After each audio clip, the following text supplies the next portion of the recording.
Bien, quand j'étais petit, on m'a dit il y a la vérité avec un grand V. Puis il y a des vérités, il y a des demi-vérités, des contre-vérités, des vérités alternatives, des post-vérités et des vérités qui ne sont pas toutes bonnes à dire. J'étais perdu. Alors j'ai trouvé une paire de chaussures extraordinaires, une paire de chaussures magiques, des prémices. Pied droit, prémisse CES. Pied gauche, prémisse 2SE. Alors on va démarrer notre enquête et partir vers la droite. Les prémices CES nous viennent du latin et représentent les offrandes qui sont faites au tout début de la saison des récoltes. Au Moyen-Âge, c'était les signes avant-coureurs, c'est-à-dire ce que l'hirondelle est au printemps. De nos jours, on parle de signaux faibles, ces intuitions qui nous font croire qu'il existe des relations entre deux événements. Quand ces deux événements progressent dans la même direction, alors on parle de corrélation. Absolument. On parle de corrélation, excusez-moi. Et quand les corrélations et quand notre cerveau s'enflamme et que les biais cognitifs nous entraînent sur la pente glissante des imaginations, alors on arrive aux relations de causalité. Alors on connaît ça avec les cigognes et les bébés, avec les pommes trop mûres et la terre, ou la pluie et les escargots.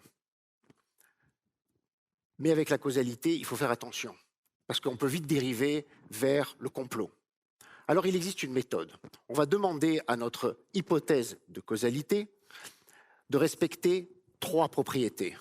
Elle doit être R comme reproductible, P comme prédictive, R comme réfutable.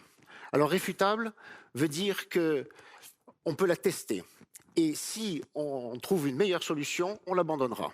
Ça veut dire qu'on écarte tous les dogmes. P, comme prédictive, veut dire qu'elle va anticiper les résultats d'une expérience. Ça veut dire qu'on élimine tous les miracles. Et reproductible veut dire que vous ici à Mulhouse, une autre personne en Asie, une troisième personne aux États-Unis peut faire la même expérience. Vous allez tous arriver à la même conclusion. Ça veut dire que l'on va écarter toutes les expériences personnelles, tout aussi merveilleuses soient-elles. Alors, si notre hypothèse de causalité ne passe pas à travers ce tamis RPR, on saura que l'hypothèse n'était pas crédible. On ne peut pas lui faire confiance, on ne peut plus y croire. Les escargots ne tombent pas avec la pluie, les bébés ne sont pas livrés par les cigognes. Par contre, si notre hypothèse passe à travers ce tamis RPR, eh bien on a peut-être un début de théorie. En effet, les pommes sont bien attirées par la terre. Il existe même une formule pour calculer l'intensité de cette force. Et ça marche pour les pommes, mais aussi pour les poires, pour les prunes, pour les satellites, pour la Lune et même pour toutes les planètes du système solaire. Alléluia, voilà une vérité. Non, non, non. Puisqu'on s'était dit qu'elle était réfutable, ça veut dire que l'on peut la remplacer à tout instant. Et en fait, notre histoire, notre pomme, elle a eu des petits soucis avec l'orbite de Mercure.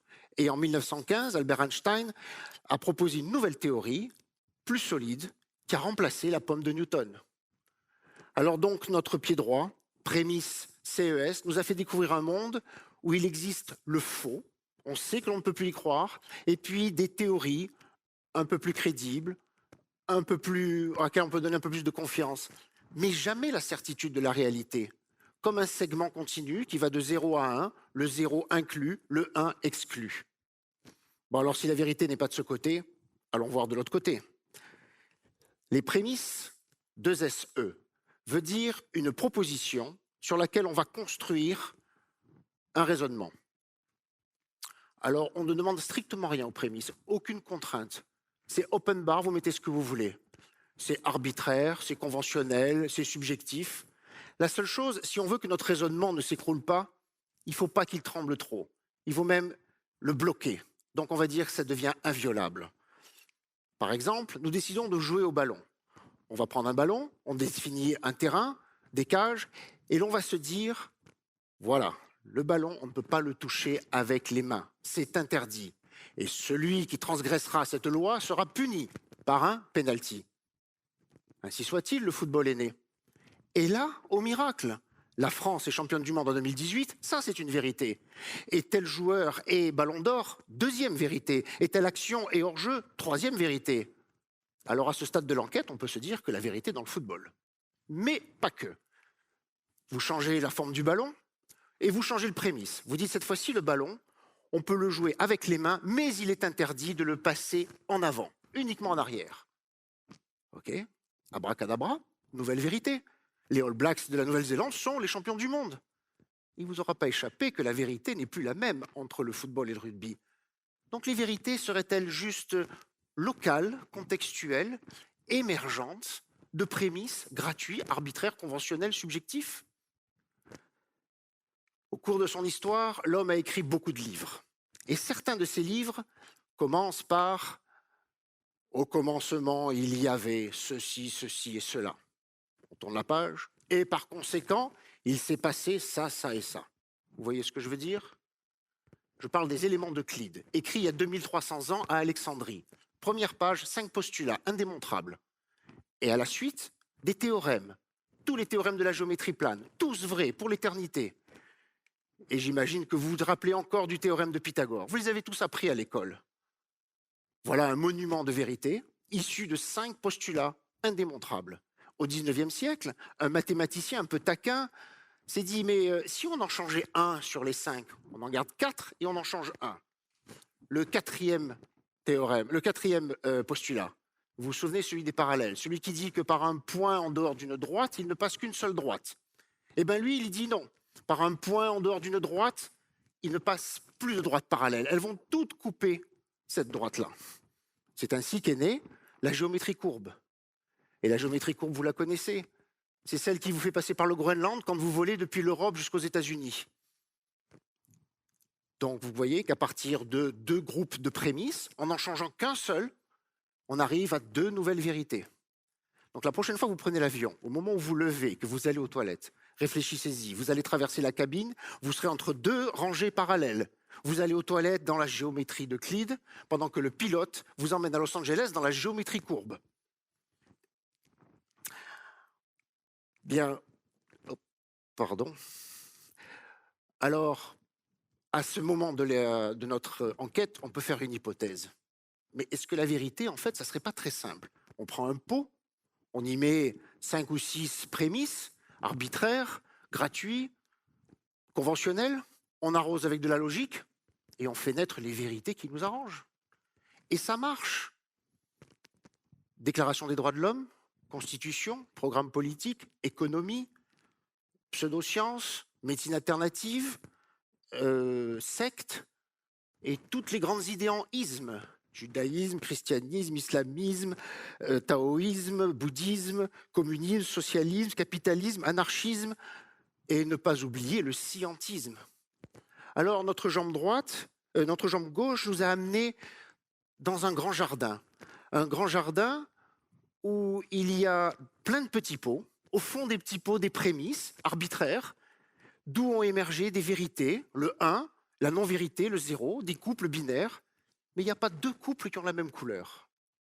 Alors vous allez me dire, bon, ben, c'est bien gentil ton histoire, mais comment on fait pour marcher avec ce genre de chaussures sans se foutre par terre? Ça n'a pas l'air simple. Eh bien si. Ma proposition de ce soir, c'est de vous dire que ces chaussures, prémices et prémices, c'est une méthode d'autodéfense. Parce que maintenant, quand vous allez écouter un orateur, ou quand vous allez lire un auteur, vous allez immédiatement déterminer sur quelle jambe est-il en appui. Il est en appui sur sa jambe droite, c'est un détective. Il est en appui sur sa jambe gauche, c'est un avocat. En appui sur la jambe droite, le détective mène une enquête sur le monde réel qui nous entoure. Il avance pas à pas, fait des erreurs, remonte, revient, et quand il nous parle, il nous communique son savoir et il nous fait revoir nos préjugés. En appui sur sa jambe gauche, l'avocat, lui, il assène des vérités et il les assène d'autant plus fort qu'inconsciemment, il sait qu'elles sont basées sur de l'arbitraire. Alors, pour ne pas nous laisser influencer, il faut démonter le discours de l'avocat. Il faut enlever sa prestance, son style, ses effets de style, sa voix. Il faut enlever sa logique parce que l'on peut raisonner logiquement sur des prémices complètement idiots. Il faut enlever surtout les émotions qu'il essaye de faire naître en vous. C'est pas parce qu'un discours vous rend heureux ou vous rassure qu'il a de la valeur. Non, il faut aller chercher au plus profond. Quelles sont les prémices? Qu'est-ce qu'il y a sous-jacent à son discours? Et là, je vous propose une catégorisation en 4. Premier cas, les prémices ne sont pas très engageants. Les réalités qui en ressortent, football, rugby, c'est une question d'affinité, on ne va pas en faire un plat. Deuxième cas, les prémices sont miraculeusement pratiques. Une seule parallèle, pas de parallèle, une multitude de parallèles. Eh bien, souvenez-vous, il nous faut une parallèle pour aller aux toilettes et pas de parallèle pour aller à Los Angeles. Là, les vérités sont diaboliquement utiles. Troisième cas, les prémices arbitraires n'ont pas encore été traitées par celui qui mène son enquête, par le détective. Alors là, c'est indécidable. La vie extraterrestre, l'univers, l'origine de l'univers, Dieu, la mort, les vérités qui vont émerger sont juste des actes de foi. Et enfin, le dernier cas, si les prémices arbitraires qui sont utilisées sont des hypothèses qui ont été décidées fausses par le tamis RPR, si le détective nous a dit « attention », là, on ne peut plus y croire. Les vérités qui vont en émerger sont des mensonges. Voilà, c'était mon hypothèse sur la vérité. À vous maintenant de la réfuter. Bravo. Bravo. Merci.